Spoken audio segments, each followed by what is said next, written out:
के छ मित्रहरू, के तपाईलाई थाहा छ इरेजर नीलो र सेतो रङमा किन बनाएको हुन्छन् र तपाईलाई के थाहा छ टोपीहरूको माथि किन बबल हुन्छ? आजको भिडियोमा हामी हाम्रो दैनिक जीवनमा प्रयोग हुने यस्तो चीजहरूको बारेमा भन्न गइरहेको छौं जो हजुरहरूले आफ्नो दैनिक जीवनमा देख्नु र प्रयोग गर्नु भएको त होला, तर त्यसको वास्तविक काम र प्रयोग चाहिँ थाहा नभएको हुन सक्छ। र आज हामी तपाईहरुलाई यही चीजहरूको बारेमा ज्ञान दिन गइरहेका छौं र यस्तै अमेजिङ फ्याक्ट्सहरू थाहा पाउनको लागि हाम्रो भिडियो अन्त्यसम्म हेरिदिनु होला।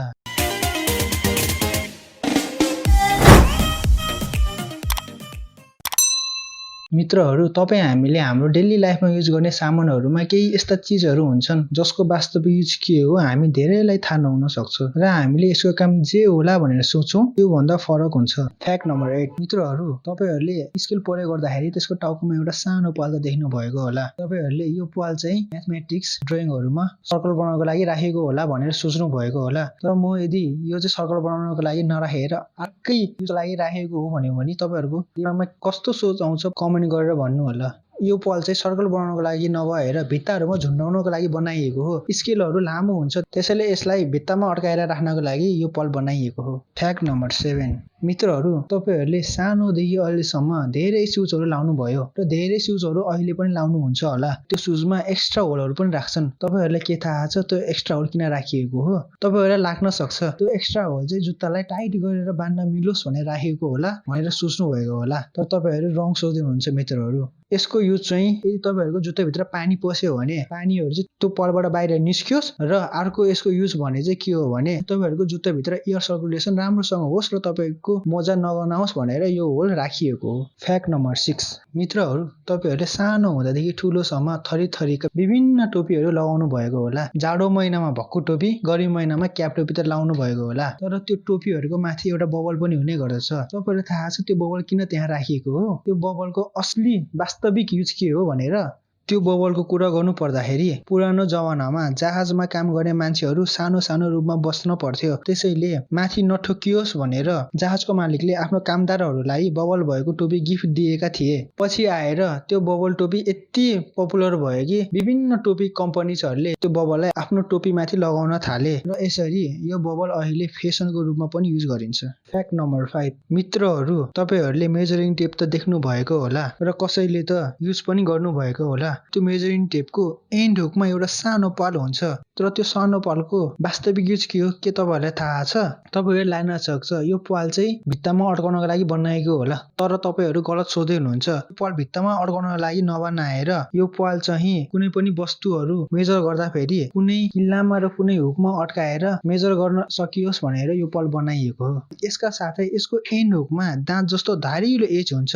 मानिसहरुले मेजरिङ टेपको प्रयोग गर्दाखेरि कुनै बेलामा कलमहरु ल्याउन बिर्सिन्छन्, त्यसैले यो एजको माध्यमबाट चाहिँ चिन्ह लगाउन सकियोस् भनेर यसको एन्ड एजमा चाहिँ धारिलो दाँत जस्तो एज बनाइएको हो। यसका लागि तपाईहरुले यसलाई समातेर कहाँ चिन्ह लगाउन पर्ने हो त्यसमा धसार्यो भने त्यहाँ चिन्ह बस्छ। फ्याक्ट नम्बर 4 मित्रहरू, तपाईहरुले आफ्नो स्कुल लाइफमा हुँदाखेरि विभिन्न इरेजरहरूको प्रयोग गर्नु भएको होला। कुनै इरेजरहरू रातो रङका हुन्छन्, कुनै सेता रङका हुन्छन् भने कुनै नीलो रङका पनि हुन्छन्।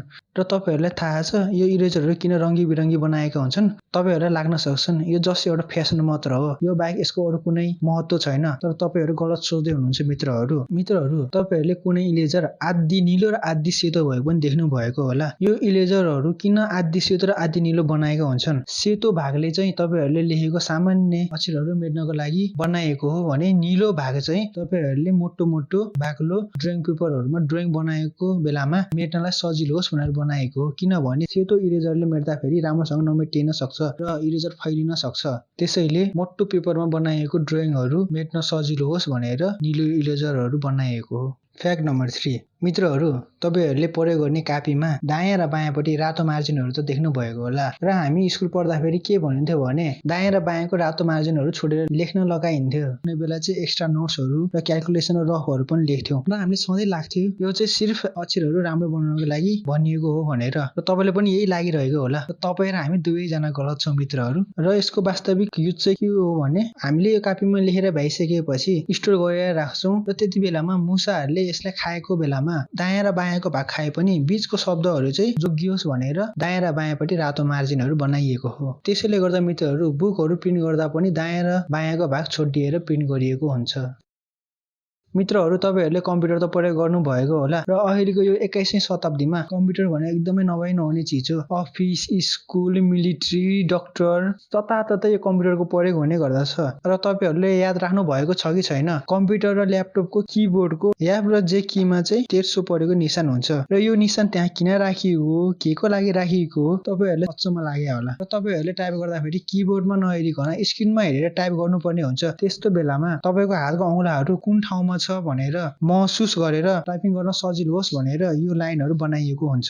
फ्याक्ट नम्बर 1 मित्रहरू तपाईहरुले कटर ब्लेड त देख्नु भएको होला र कटर ब्लेडको प्रयोग पनि गर्नु भएको होला। तपाईहरुले त्यो कटर ब्लेडको यस्तो खालको लाइन्सहरु पनि देख्नु भएको होला। त्यो लाइन्सहरु त्यहाँ किन बनाइएको हो, केको लागि बनाइएको हो र यसको युज के हो भनेर तपाईहरुलाई थाहा छैन होला। यो लाइन चाहिँ किन बनाइएको हो भने कटर ब्लेडहरु प्रयोग गर्दै जाँदा फेरि त्यसको चुच्चो भागहरु बढी प्रयोग गरिन्छ र धेरै समयसम्म प्रयोग गर्दै जाँदा फेरि यसको चुच्चो भागको धारहरु चाहिँ मेटिने गर्दछ।